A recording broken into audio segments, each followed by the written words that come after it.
All right, welcome to the Legal Amigo Show. This is episode 3. We've got Robert Simon as our guest. Episode 3. Love Robert it, man. Simon's our guest. He is one of the top trial attorneys in the country. He is also a leader in the trial attorney community. So he started something called Justice HQ. Check that out. It's a network of attorneys. It's mentorship for attorneys. It's all sorts of good stuff. And then also a legal tech founder. So I want to talk about that a little bit too. Attorney Share, check that out. It's for lawyers to share leads, for consumers to find attorneys.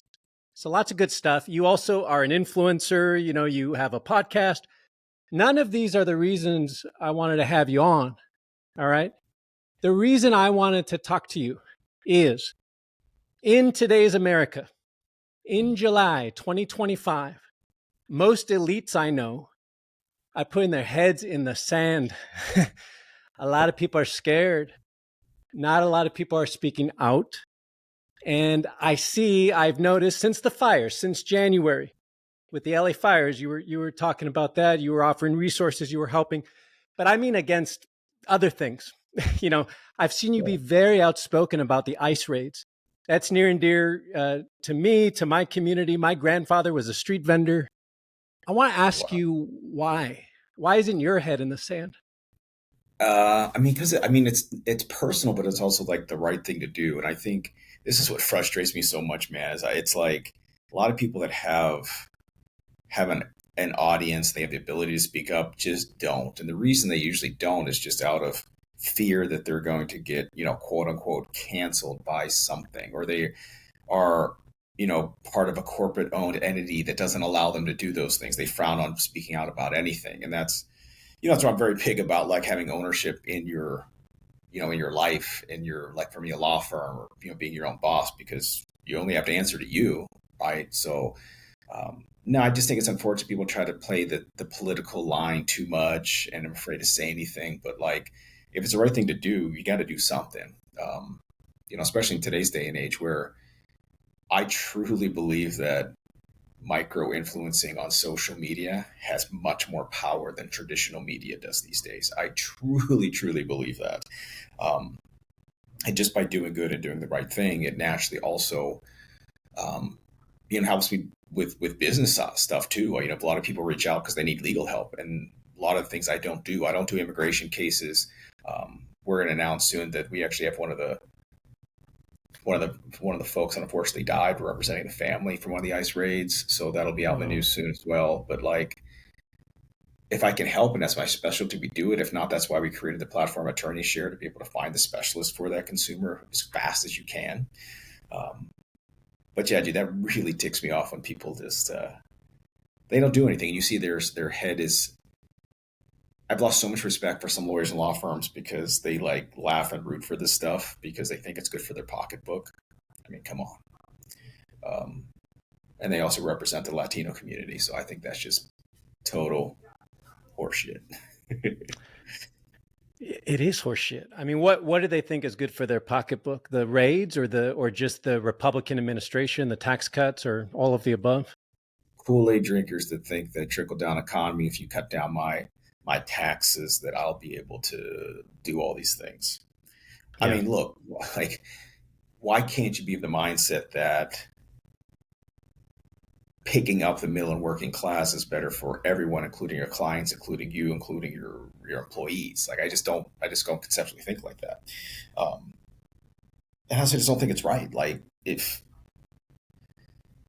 I don't know, I see too many things. Well, it's good for, Trump's terrible for me on social issues. That's not what I like, but they're great for me on the economy. And first of all, it's like, well, that ain't true. One, two, it's like, well, why would you have that mindset?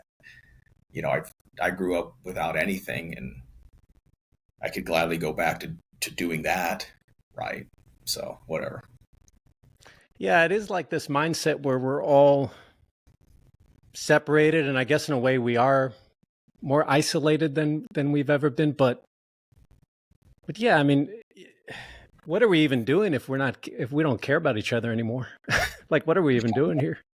So I hear that. You said that you think micro influencing is more powerful than like mainstream media. It's interesting. Why is that? Is it like a trust factor with influencers? Is it So I a think this is, community? and Yeah. I talked to a lot of law firms about this, and I think that a well-branded law firm or company that has a trust factor to it, there's a lot more power if you have 1,000 people following you than a million people that are just unengaged, right? So my wife's big in the consumer, direct-to-consumer products, and they're all in on that as well. It's like, look, if LeBron James endorses a product, but he doesn't really do anything with it, like it doesn't really have the authenticity that you need it to be with, it's just not as sticky. So like if consumers are looking for an individual that they have a trustworthy factor with, it's a much more likelihood they're going to sign with that lawyer or law firm, for instance, or buy that product, right? So I just think that this crapshoot pay-per-click SEO stuff, it's also, I think it's dwindling now, and I think it's going more towards people that are well branded, that people feel like they trust, that they're going to reach out to for any issue. I mean, that's what it is. Like, look, all the people you probably work with, right, are people that you trust, that you know personally, that you know will do a good job, that you have direct access to, right? That's it. It's that simple. Social media can give you all of those pillars. And I think if you look at all the folks and comments on social media, look, and this is why I told the whole Democratic Party for the past, I mean, since the first Trump go, I said they're going all in on micro influencing. They're going to start doing every podcast. They're going to start looking like movie stars. They're going to go and have this trust factor thing. And they went and did it. And Democrats put their head in the sand because they said, we're better on policy. We're actually better for the people. So we will win. You can't have that mentality. Like, you have to go in. And now they're seeing that. You're actually seeing Newsom go in and doing a podcast, going and being vocal about stuff. It's like, bro, where were you 8 years ago, right? You should have been doing these things. So hopefully the tide is turning there. Now I'm seeing a lot of those micro influencers going against some of these other things because they're becoming more educated. They have a better following. They have more power. And people tend to believe those more often than they do like traditional news. I mean, you see it on, on all these feeds. I think it has significant power. And look, the Republicans sniffed that out years ago and leaned all in on it. I mean, they went on every one of those shows. Joe Rogan, Theo, whatever his name is. I mean, they were on every single podcast show, and they use that long form, short form content. You bet your butt they freaking geofence people to manipulate their thoughts and feelings about stuff. Where were you, Democrats? You should have been doing this a long time ago. Yeah, right. Like, yeah. And I mean, it's like, it's not easy because I think it's like an autopsy. I mean, you can't do a long form podcast without people seeing who you are and how you think. But like, I saw Kamala Harris talk when she was district attorney. She spoke on campus when I was in law school. She was like incredible. Like, I wish people got to know the real her better. I think they would have loved her even more. If she had done the Joe Rogan show, I think she would have won the election. Right? I believe that in my soul. Yeah, because I mean, I agree with yeah. Go ahead. Yeah, I mean, I agree with. I just feel like it's so silly not to take that opportunity because you either think you're ahead or you think something bad can happen out of it. No, people they vote for folks that they feel a personal attachment to these days. That's it. I mean, I truly believe that. Yeah, because I agree with MAGA people about some of the problems. Like he ran as a populist, and so he got attention from people who care about like these problems, right? But then you have people on all sides of the aisle who care about a lot of the same problems. So solutions, I don't agree with, and obviously the way they're doing it. But it's interesting. I mean, definitely like people don't trust institutions anymore. Actually, speaking of which, people don't trust lawyers either. but No, they don't. But it's interesting because I read up a little bit on some of your work. You're trying to change that, yeah? Because this could be instructional for politics too, like how you're trying to change that. And this is like this old project we did with Justice HQ and with Attorney Share is like lawyers have to be seen as who they really are. They're really helping people. I mean, it's almost the same mindset. That's why I do a lot of media for other lawyers to show who they really are. Because unfortunately, the only lawyers that every consumer sees are the ones holding up giant checks to see how much they got in settlements, to see the lawyers on the billboards to show how much money that they're getting. It's the completely wrong messaging. And I know I've been working with a bill with our California lobbying group to change a lot of those things, to have more ethics actually enforced in advertising, to actually be true in what you say, and have actually law firms advertising rather than those targeted ads. And this is where I got really mad during the fires here in Southern California. Every other targeted ad was about getting you paid for because your property burned down. These weren't even law firms. They were just vultures from all over the country flying in here with their private equity dollars as vast as a marketing company, feeding cases to a lawyer that had no right having or helping those people, right? Big disappointment. And I think people get that. And that's why we have to change that and change how they are seen. And I think it takes a lot of storytelling. Like we're actually coming out with a mini documentary style thing about all, like, I think 6 of the victims of the fires to show their human story and how lawyers are actually helping them. But the tides can turn with micro-influencing. I mean, I've been so vocal against Uber recently, and I know behind the scenes that they're talking about it. And they actually came out with today that they're going to allow, well, hopefully in the near future, women to select women on as drivers for Ubers. It's like, where was this, man? Like, this is a problem for a long time, but it takes that repetitive voice, the shares, right? So like, I'm so happy when I see a post come out that is like, I've done a lot of research on this. I want to be able to share what's really going on. Here's I call it show the receipts. Don't believe the tweets, show the receipts. And I did a few against Uber. I mean, they went millions of views, so many shares, and like people start to get educated and they talk about it. That has much more power. By the way, that was free. It was free for me to do that. I didn't spend any dollars. I did it for my own iPhone by myself. Than people spending millions and millions of dollars on a proposition here that Uber will do. People are becoming smarter about this stuff. So I think it works. So the reason that made an impact, and I saw some of your stories on Uber, some of your reels, the reason it made an impact is you're an expert. You showed receipts. It's something people care about, but you just said, I guess, because you have a community that trusts you, that shares it. And then you're pounding on it. You do it multiple times. And so you're saying they saw that and then they took note and they're responding? Yep. And it's interesting. And it takes that network effect, man. And that's like why we do Justice HQ. By the way, we're opening up to the entire industry. So it was a vetted community. There's still that elite community that you're vetted to go into, but on the mobile app, you're going to be able to see every legal event, even spender event in the nation. You could subscribe to different people. You have run your masterminds. I mean, you could have your podcast on there for everybody to see, on-demand education. Okay. So it's, your mastermind. So I'm going to have one that's going to be like advocate activism. So me and a bunch of other people across the country that are lawyers that know these things, invite everybody to come in. And look, there's people that we don't believe should be part of this movement. They won't be allowed in, but this is where we're gonna be like, here's what's really going on with these lawsuits. Here's how you could really help. And there will be other people talking about like technology and artificial intelligence, having their monthly workshops. But literally from your cell phone, you should have access to everything from legal staff, law clerk, paralegal intake to legal vendor, anybody that's interested in this space. And I just wanted to have that. That's like my life mission, to make it more accessible, because I never had that as a kid. And I'm sure you didn't either, is to be able to have that at your fingertips. And now we have the ability with technology to do it, and it's not that expensive. So here we are. And this is trial attorneys or other types of attorneys too? Is it focused on trial attorneys for now? So right now it's only consumer-based attorneys on the plaintiff delegate. So there's still going to be that group within Justice HQ where you can apply to get into that community, which is like vetted hard, it's harder to get into, but then the app is open to everybody. So there'll be ones for law firm operators, for legal staff, and all the people that are those creators will have their organizations. Essentially, you can bring all your communities on there, but everybody's going to list all their events across all the legal industry. So if I go on right now, I can see all the conferences next week, even like meetups for lawyers or legal staff or vendors. And then you have all the vendors in there too, answering questions. You have direct access to everybody. It's like a social network as well. So just wanted to give that away to people.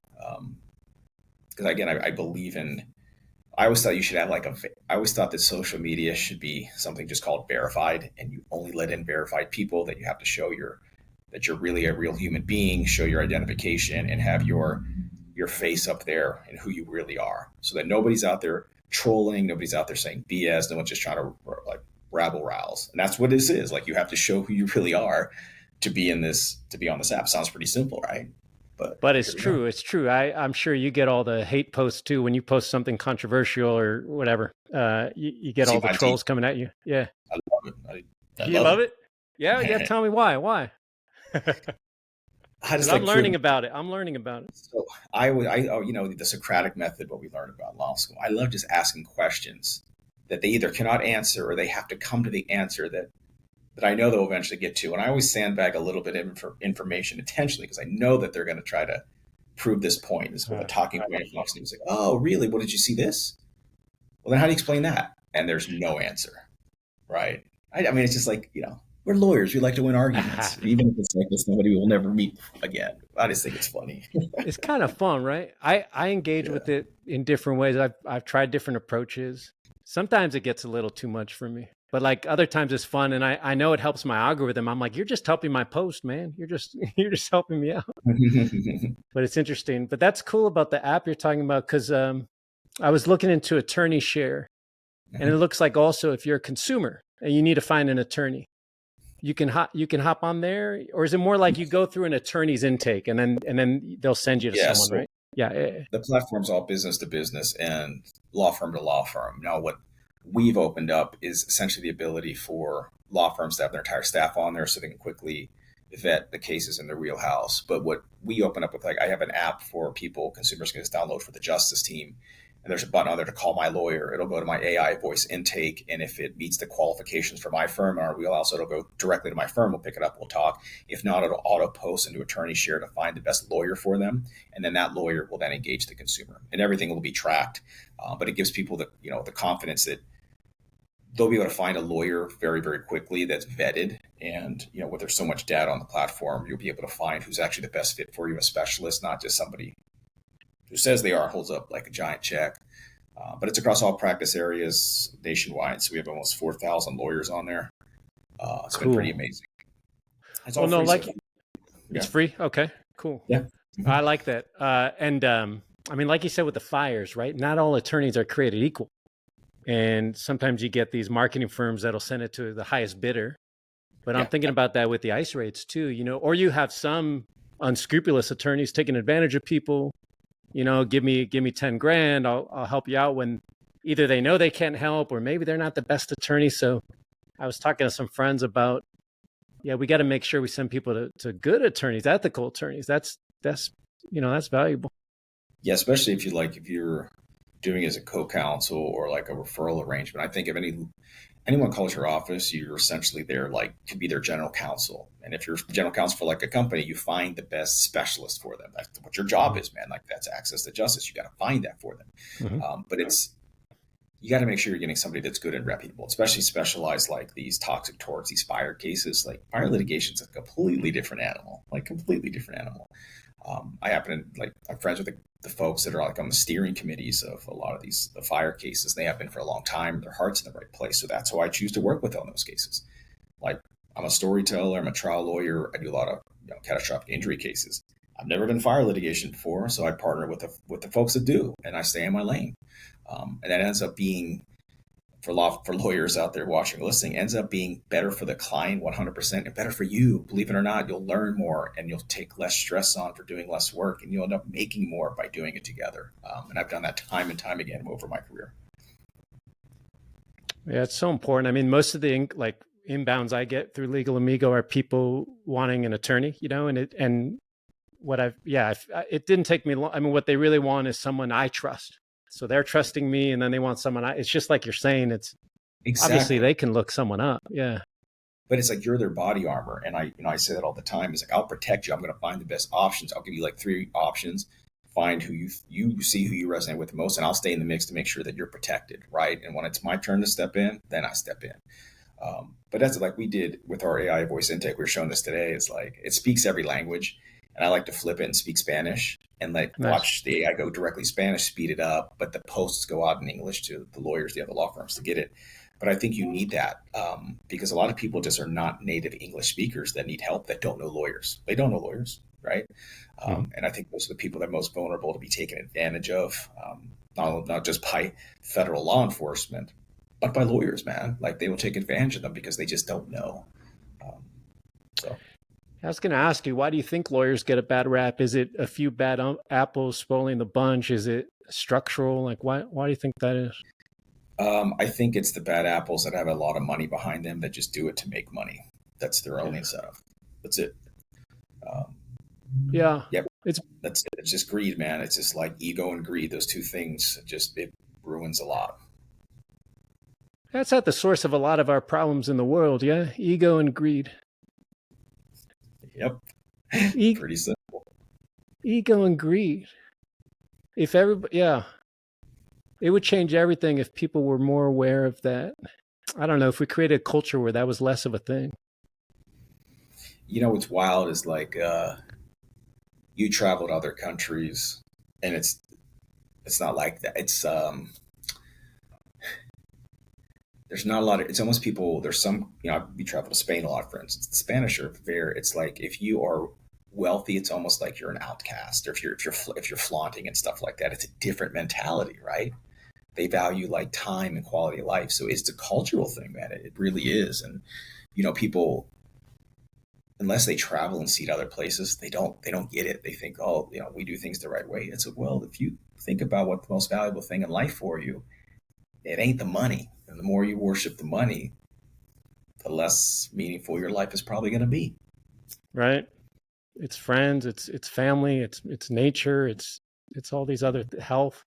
I spent some time in Spain last year, and one of the things that really stuck with me is I saw when kids were leaving school, both parents, mom and dad, came to pick them up, the whole family, grandma, grandpa. I was like, that's cool. Mm-hmm. It's like they really prioritize family. It is cool. Yeah, and then It's like, somehow this country like went far down the other way. yeah, and it's just, it's almost like it's because it costs so much to even have any quality of life that you got to get on that rat race, and it's going to get worse. I mean, just my opinion, whatever it's worth. With enhancements in technology and artificial intelligence, it's going to make the wage gap greater and the wealth gap greater. And unless you rise the floor for people, it's going to get bad. Like I, a lot of things will be automated that people are getting paid for now, and then unless you increase those wages or give them some sort of social safety net, it's not going to be good. I agree. There's going to be a lot of people out of work, aren't there? There will be a lot of people out of work. Yeah, we got to do something there. I haven't heard too many leaders present a good plan there, if anyone. And And it's then happening quickly. very quickly, and it's happening at an exponential pace. And unless you're able to look, and my kids are young, 8, 5, 3, and we talk about when you go to college, and I'm like, college might not be a thing by then, right? Like it's going to be like 2 years of learning how to be a social creature, right? While here in college, right? And then the rest is going to be learning how to use artificial intelligence and be a part of society. And I think really, unless you increase those wages, it's going to be hard because all those minimum wage jobs are a lot of going to be automated. Like we shall see, my friend. But I think you have to step in as a society and get ready for it. I think you have to. I think you have to do it quickly. It's not just AI software, it's robots, right? And we're seeing them all around us, at least in LA. Self driving cars, we're seeing robots running around. And what do you think? 2, 3 years, right? Like it's going to be widely Yeah, adopted? Or I what do you think? I think you're probably right. I've seen dealing because we build technology on our platforms, and the stuff you can do every month is accelerated. Like all of our engineers code with AI now, and it's becoming faster, less expensive. And then the software that we're using or the AI, it's like way faster, way better. And it is, put it this way, our call per minute with the AI voice we were doing a year ago, just playing with it, was like $3 a minute. It had latency. It was robotic. Now we got it down. I think it's like 12 cents a minute, no Dang, delay, super fast. It's crazy, and that was a year. And damn. just 2 months ago, it was 35 cents a minute, and now, but it's because you're having this. It's getting better, faster, stronger, and you have all these companies. That's why there's this big arms race where Meta's trying to take OpenAI's engineers, their AI specialists, offering what, $100 million signing bonus, something crazy. It sounds crazy. Again, wait, like if there's so much money, if they're paying so much money for that, what do you think it's really worth? You know? Mm-hmm. I thought it was crazy when Meta bought Instagram for $1 billion, but obviously well worth it. And everyone I talk to who's in AI, they're saying what you're saying, and they're saying that AI not only can it process data and language, and that's why it's going to take attorney jobs, right? Especially my job, not trial attorneys, but we'll see if there's a robot trial attorney. I doubt it, but I'm already getting like many fewer calls for business law. You know, I'm like an outside GC, and many fewer, because Chat's a decent business attorney. It's not bad. But yeah, my friends are all saying 2-3 years, about half of jobs will be replaced, white collar and blue collar. That's what they're saying. And I don't think know. it's a high percentage. I think they're right, but I think it's a higher percentage of the white collar than the blue collar. And I'm like, man, skilled labor is going to be a very valuable thing, extremely valuable thing. So you got to protect that working class and skilled labor. That's why it's so unfortunate that, you know, we're seeing here in Southern California, other urban areas, that they are literally just kidnapping the skilled labor that are there just helping people. And it's going to cause, it's outrageous, and it's going to cause, you know, shortages in housing because homes can't be built, right? It's going to cause massive economic effects because, you know, the undocumented immigrants, something like 800 million, or it's some crazy number that they actually pay in taxes back to the federal government, to which they'll never see, you know, the benefits thereof. And not even to talk about like the contribution to society, community. They're also consuming products, buying goods, staying in hotels, going on vacations. That money is not going to be where people aren't going to see that anymore, right? Businesses aren't going to see that. Yeah, it's just very unfortunate. They didn't really think this through, other than to do it from a place of hate and to scare people. That's what it is, isn't it? Because it's also how you do it. Like, it'd be one thing if they said, hey, we won the election, this is our policy, and we're going to start, you know, deporting people, and we're going to do it orderly. But it's like with vitriol. They're grabbing people, throwing people, putting them in, you know, on concrete slabs in the detention center. Yeah, they're just looking for quotas, man, not the criminals. And if they did it the right way, why wouldn't it be a world where, I mean, you have all the data, you know where all the people are. It's like, go get the criminals. We're all for that, man. Go get them.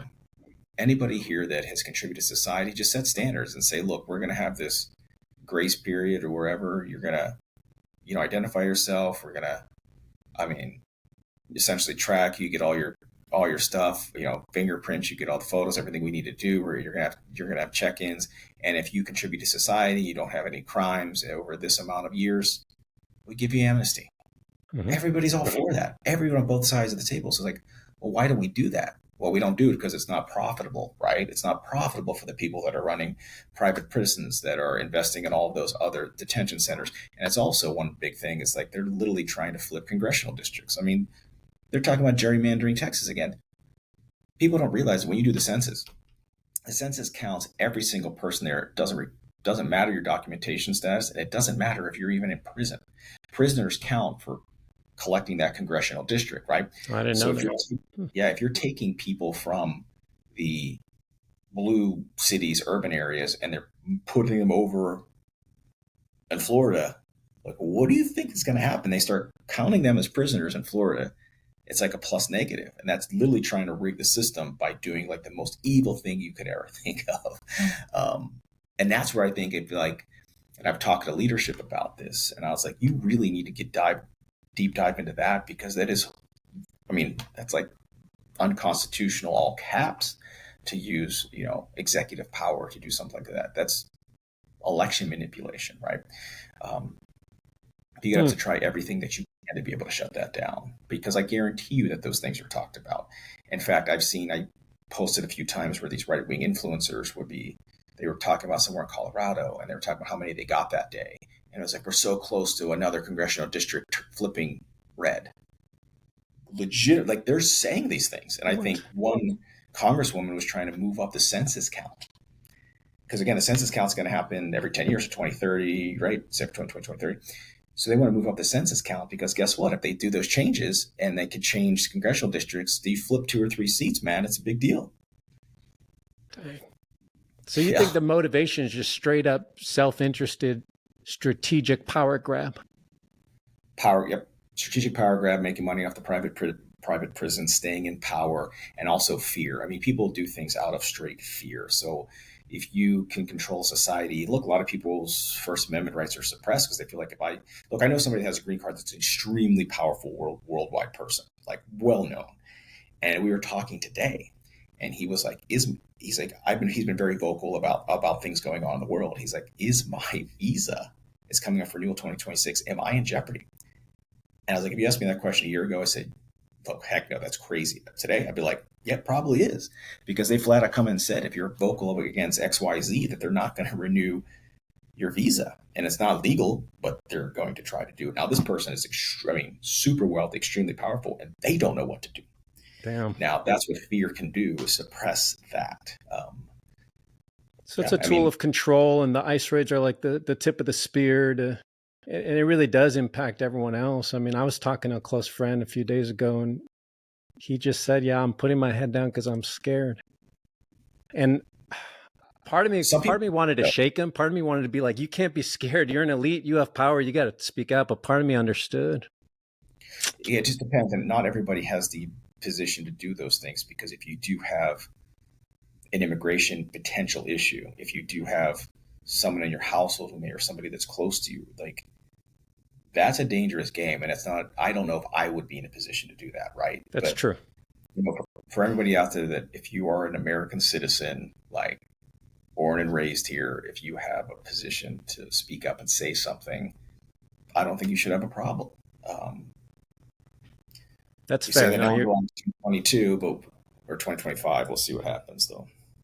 So you think Democratic leadership should use that as an attack, that this is this is unconstitutional, this whole stacking the congressional districts?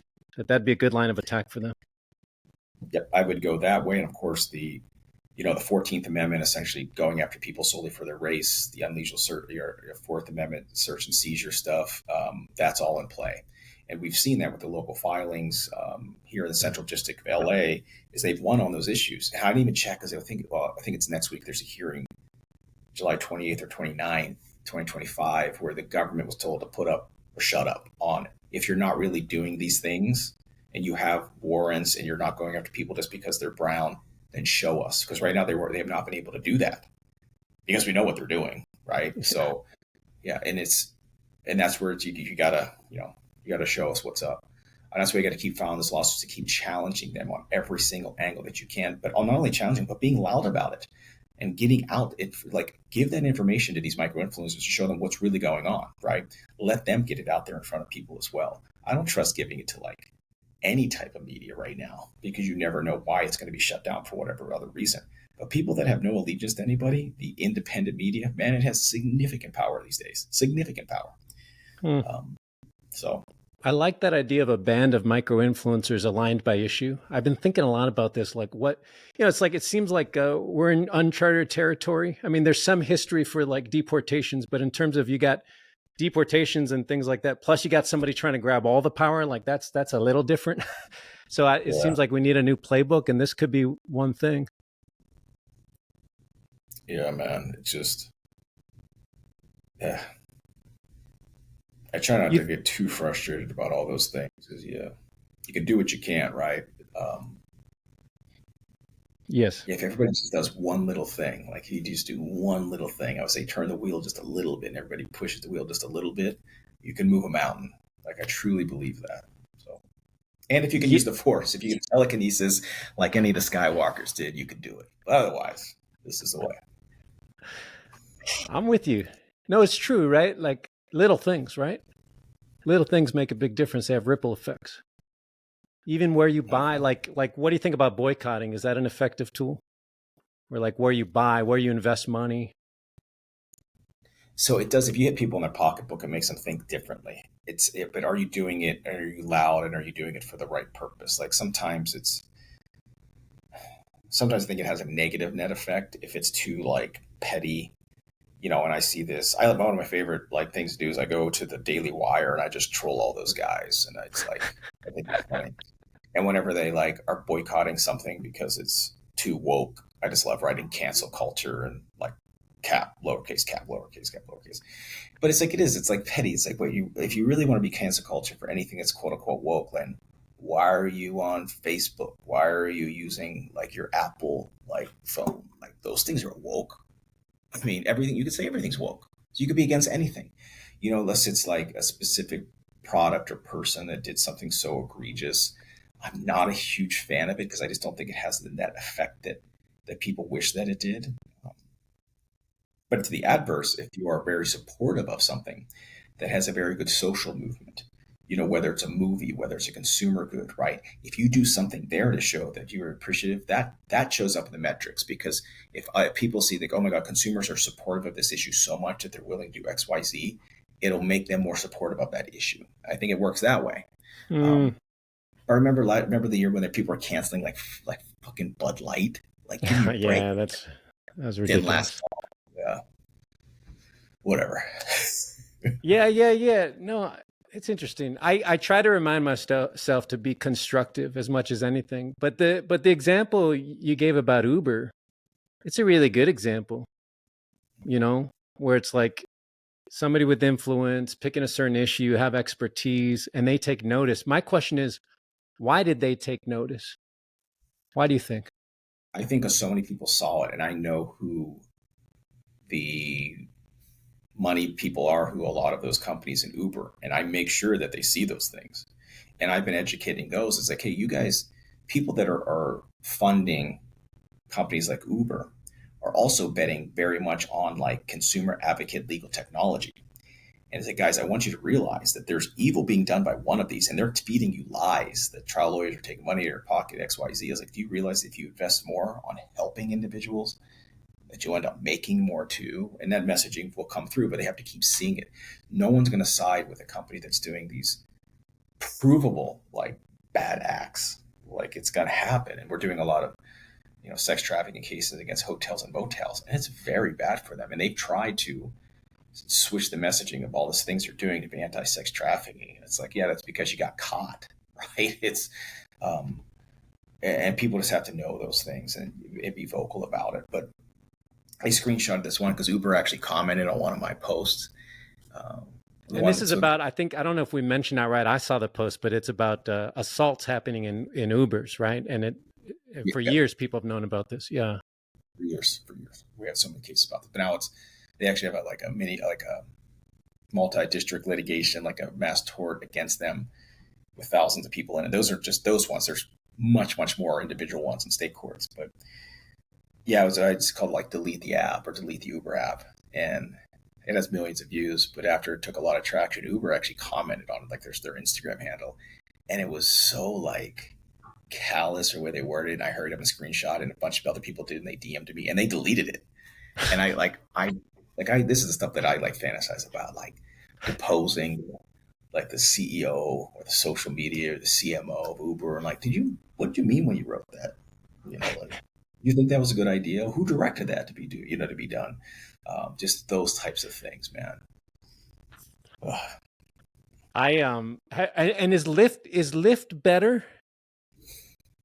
Lyft is better, but not by a ton. Look, the Lyft does a better job of having women-to-women ride shares. They do a better job of tracking you on your rides. If you go off course, they'll actually ping you and says, oh, you're actually off destination course, or it's taking too long. Are you okay? They actually do those things. That's something that Uber could have done a very long time. Lyft still does not do a fantastic job, and I think they're doing better than Uber, certainly, of vetting their drivers. Like they do the bare minimum. I mean, the bare minimum. There was this Uber ran this special. This was an Uber one, like 5 or 6 years ago, that if you bought a new car and you prove that you work for Uber, you got like 10% off. So like what people were doing when they learned this, they would just go apply for Uber, get approved that day, go get the 10% discount, and then just never drive for Uber. And they would just do it on their phone. Like, what kind of vetting process do you have? Especially like this is like I know these AI products where you can essentially give information on like an individual. They'll pull all their social media and how they feel about certain things. Like you could do that within seconds, within minutes. So why can't you do that when you're vetting a driver? Like we do it for employees, right?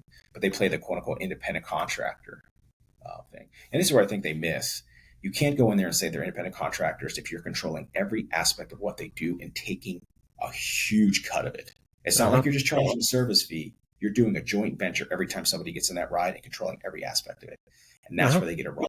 That's where they get it wrong. So it's all a bunch of bullshit. I mean, I grew up in Silicon Valley, and we're both startup people, and I work with a lot of marketplaces. I've been in Uber's office. I've been in Lyft's office. First of all, like this whole industry, we talk about this country, but this industry is even like more extreme about like ego and greed. Like it drives everything. And they're like crazy about it. Cause I mean, and I remember so many marketplaces trying to get me to tell them how Fair Claims, it's an online dispute resolution platform. We help these marketplaces resolve disputes. Always trying to get me to rig it for them. How are you going to rig it for me? How are your arbitrators going to rule on this? It's like, I don't know, man. Present your case. The AI, the tech bros is a real thing, man. It's a real thing. It's a real thing. And it's terrifying. It's terrifying. I have one more question for you. I'm going to let you go. I mean, I appreciate you making time for this. I want to understand, like, I'd love to see more elites like you. Okay. You have abundance. You've done well. That's great. Money's great. You've done great things with your money. You're trying to help the legal community. You try to help consumers. You do philanthropy work. What is it that's at your core? Like what drives you, what motivates you so that we can reproduce you? Seriously. I mean, it's like, I just had really, really good parents. Like my dad was a UPS truck driver. My mom raised us. And the one thing that was just ingrained to us is just like help people, be nice and help people. And that's just at our core, what we've always done. And I think that if you gave more kids the opportunity to have like, not just mentorship, but just the parental circle to be there, to be their sounding board and to be that source of truth, it just makes that better. And look, man, growing up with nothing, I do have an insatiable appetite to do better and to pick people up. But I think it can be taught. It's not like you're born with it or you're not. I think if people constantly come from a place of desperation, that it's hard to get into that cycle. It's hard to lift people up when you can't help yourself. And that's why I would love to see, I'd love to see more social services help people, because then you can be in a place to be kind and pick other people up,